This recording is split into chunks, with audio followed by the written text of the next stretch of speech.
ఒక సామెత ఉంది, తల్లి కడుపు చూస్తుంది, భార్య జేబు చూస్తుంది అని. ఎగ్జాక్ట్గా దానికి యాప్ట్ అయ్యేలాగా మీరు అందరికీ వాళ్ళకి నచ్చే విధంగా ఫుడ్ పెడుతున్నారు. అండ్ పిల్లలందరి గురించి ఆలోచించేది ఏంటంటే వాళ్ళు తిన్నారా లేదా అంతే, వెరీ ఫస్ట్ థింగ్. సో మీకేమనిపిస్తుంది యువర్ సక్సెస్ఫుల్ జర్నీ?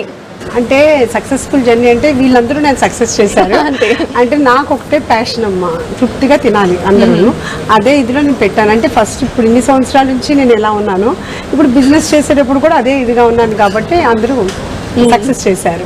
అది అలాగే ఆ జయంతి గారు రోజు అసలు ఆవిడ చాలా హ్యాపీ ఫీల్ అవుతారు, ఎందుకంటే ఎవ్రీ చైల్డ్ బర్త్ అనేటప్పటికి అసలు అట్లాగే ఆర్ట్ అనేటప్పటికి ఎంత వీళ్ళందరితో చూసుకుంటే నేను చాలా లో. వాళ్ళని అప్రిషియేట్ చేయాలి.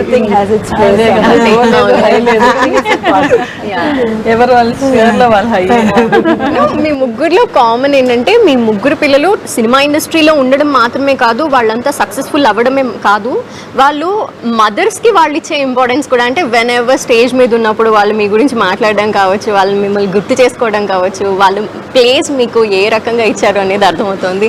సో గీత గారు, మెనీ టైమ్స్ తరుణ్ భాస్కర్ గారు మీ గురించి మాట్లాడారు, మీరు ఎలా ఆలోచిస్తారు అనేది? వాడు ఎక్కువ ఇంట్లో ఉండడు, అందుకనే అట్లా చెప్పుకుంటాడు. అంతేనా?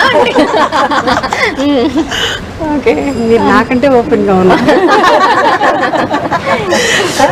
ఒప్పుకోవాల్సిందే కాదు, మన తెలుగు నుంచి మనమే ఓపెన్ గా మాట్లాడుతున్నాం. ఎగ్జాక్ట్లీ. షోరే అంటాడు, అమ్మ నువ్వేం మాట్లాడుకో, వైరల్ అయిపోతుంది.